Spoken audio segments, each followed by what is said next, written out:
Hello साथियों, कैसे हैं? मैं विकास एक बार फिर स्वागत करता हूं आपके अपने चैनल विकास गुप्ता क्लासेस में। आज हम लोग प्रश्नावली 1.3 की बात करेंगे, अर्थात एक्सरसाइज 1.3 आज हम लोग सॉल्व करेंगे बहुत बेहतरीन तरीके से।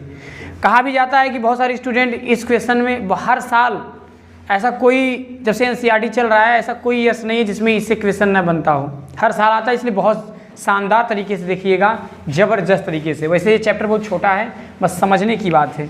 देखिएगा, हम आज जो पढ़ने जा रहे हैं वो हमारा है प्रश्नावली 1.3 की बात करेंगे। प्रश्नावली 1.3 में सबसे पहला क्वेश्चन आपके बीच में आ रहा है, क्या सिद्ध कीजिए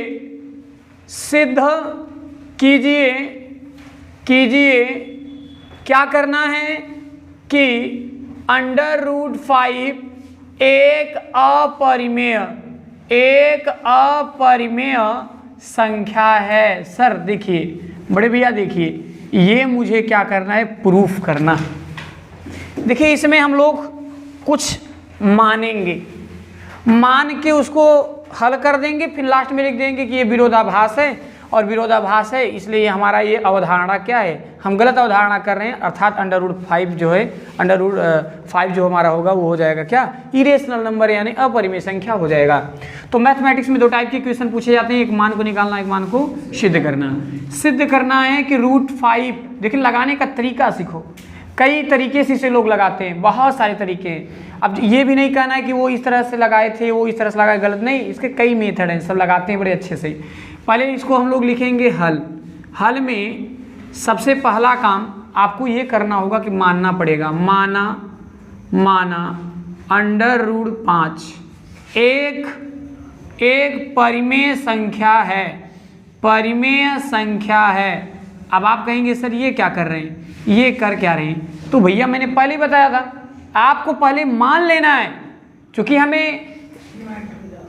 तो मैंने ही आपसे कहा कि सबसे पहले आपको मानना पड़ेगा क्या, कि माना √5 एक परिमेय संख्या है। आपको ये मानना पड़ेगा, उल्टा मानना पड़ेगा। फिर क्या करेंगे सर, मानेंगे अगर ये परिमेय संख्या है, when the any number represented by p/q, यानी ऐसी संख्या जो p/q के रूप में हो, but p/q does not equal to 0, मतलब ये 0 के बराबर नहीं होना चाहिए, है ना। अगर p/q के रूप में हम इसे रिप्रेजेंटेड कर दें, शो कर दें, डिनोट्स कर दें, अगर ऐसे हम लोग लिख सकते हैं तो वो हमारा परिमेय संख्या रेशनल नंबर होगा, और अगर ऐसे नहीं लिख पाते हैं तो वो परिमेय संख्या नहीं होगा।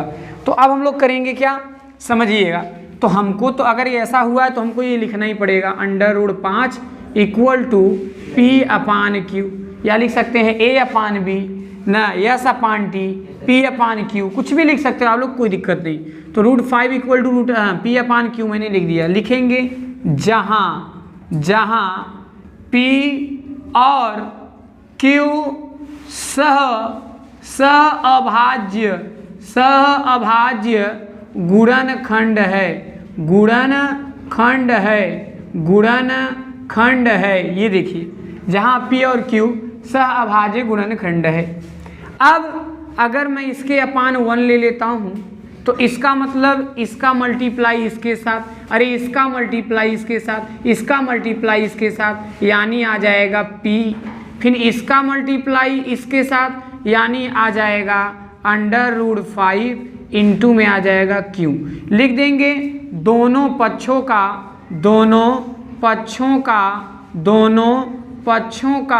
वर्ग करने पर यानी यहाँ आ जाएगा p² इक्वल टू, इसका कर देंगे तो √5q का होल स्क्वायर, यानी यहाँ आ जाएगा p² इक्वल टू, इसका स्क्वायर कर देंगे केवल 5, और यहाँ आ जाएगा q²। अब आप यहाँ देखिए, सुनिए, पहले समझिए, यहाँ आपका इतना आ गया। अब लिखेंगे p तथा q 5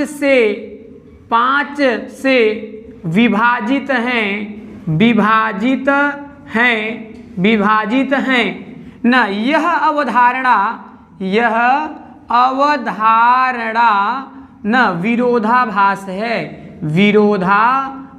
है, विरोधाभास है। बहुत लोग लिखते हैं ऐसा मतलब विचार करना ना सही नहीं है या कुछ भी आप लोग को लिखने का तरीका होना चाहिए। यह अवधारणा विरोधाभास है।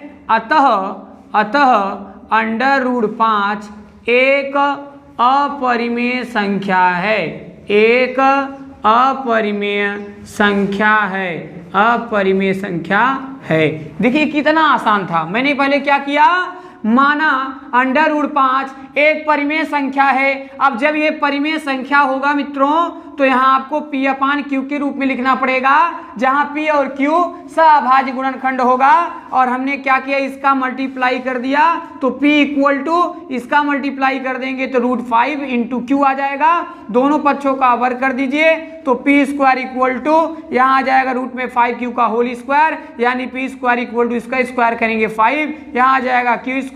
आप यहाँ देख रहे हैं ये 5 से P और Q क्या है, विभाजित है। यह अवधारणा विरोधाभास है। अतः √5 एक क्या हो जाएगा, अपरिमेय संख्या हो जाएगा। आइए नेक्स्ट क्वेश्चन पे चलते हैं। अगला प्रश्न आपसे यह कह रहा है, प्रश्न संख्या 2 कह रहा है सिद्ध कीजिए कि 3 + 2√5 यानी 3 + 2 √5 एक अपरिमेय संख्या है। तो सबसे पहले आपको क्या लिखना है, हल। उसके बाद मैंने कहा था एक लाइन आपको लिखनी पड़ेगा, माना 3 + 2 √5 एक परिमेय संख्या है, परिमेय संख्या है, परिमेय संख्या। क्या गजब की बात है। हाँ, मज़ा ये आता है ना कि सोचिए पहले इसी को हम लोग बेवकूफ़ बना रहे हैं। पहले हम लोग करते क्या है, इसी को उल्टा मान ले रहे हैं और उल्टा मान के क्या कर रहे हैं, तो उत्तर भी उल्टा ही आ रहा है तो सीधा कह दे रहे हैं कि यह अपरिमेय होगा। कितनी बढ़िया बात है, लास्ट में विरोधाभास लिख के। तो सबसे शानदार मेथड यही है ना। तो यहाँ जब आपको ये परिमेय संख्या लिखेंगे ना सर, तो आपको सिंपल से इजी वे में 2√5 = आपको P/Q में लिखना ही पड़ेगा। अब यहाँ लिख दीजिए, जहाँ P व Q सह अभाज्य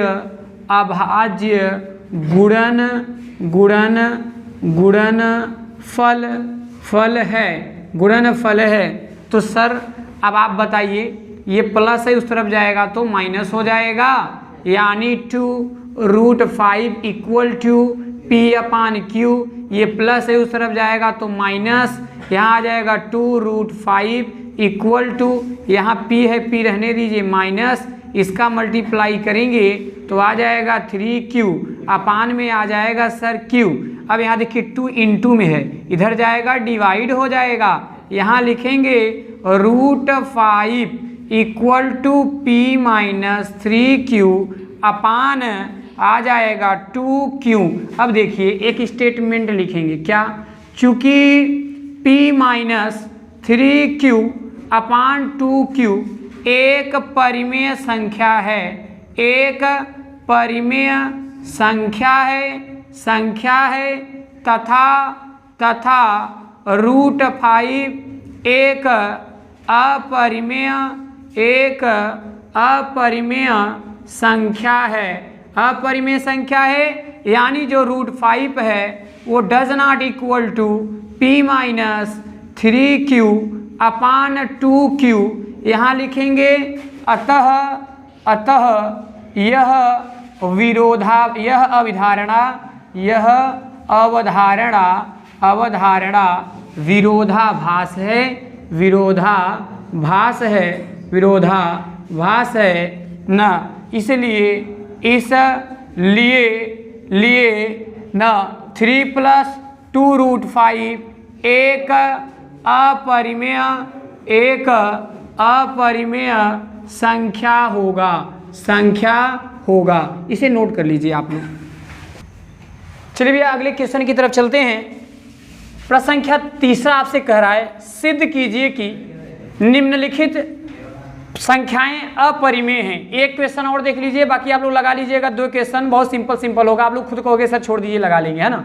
फर्स्ट वाला दिया है 1/√2, सेकेंड वाला क्वेश्चन आपके बीच में दिया है 7, यहाँ √5, थर्ड नंबर में आपका दे दिया है 6 + √2। अब सब लोग को आइडिया लग गया होगा, सर लगा लेंगे, वेरी सिंपल। बट फिर भी हम एक ठो बता दे रहे हैं आपको। यहाँ क्या लिखना है ना, हल के बाद आप क्या लिखेंगे, माना 1/√2 एक परिमेय संख्या है, एक परिमेय संख्या है, एक परिमेय संख्या है, ये आपको मान लेना है।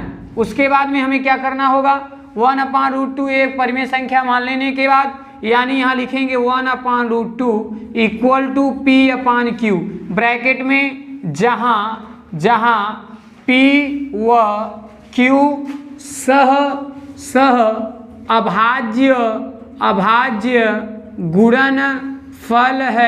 गुणनफल है।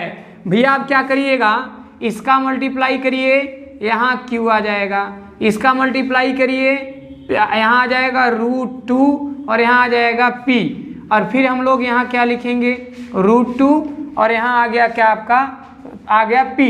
अब देखिए एक मज़ेदार बात और है, ठीक है, आप इनटू में इसको नीचे ले जाइए तो आ जाएगा Q/P इक्वल टू √2। अब देखिए स्टेटमेंट लिख दो, सिंपल सी, कितना बढ़िया है। लिखेंगे चूंकि P/Q परिमेय संख्या है परंतु √2 है ना, अपरिमेय संख्या है, तब क्या हो जाएगा कि जो Q/P आपने लिखा है डज नॉट इक्वल टू √2, यह विरोधाभास होगा, यह विरोधाभास होगा। अतः यहाँ लिख दे रहे हैं, अतः 1/√2 एक अपरिमेय संख्या होगा।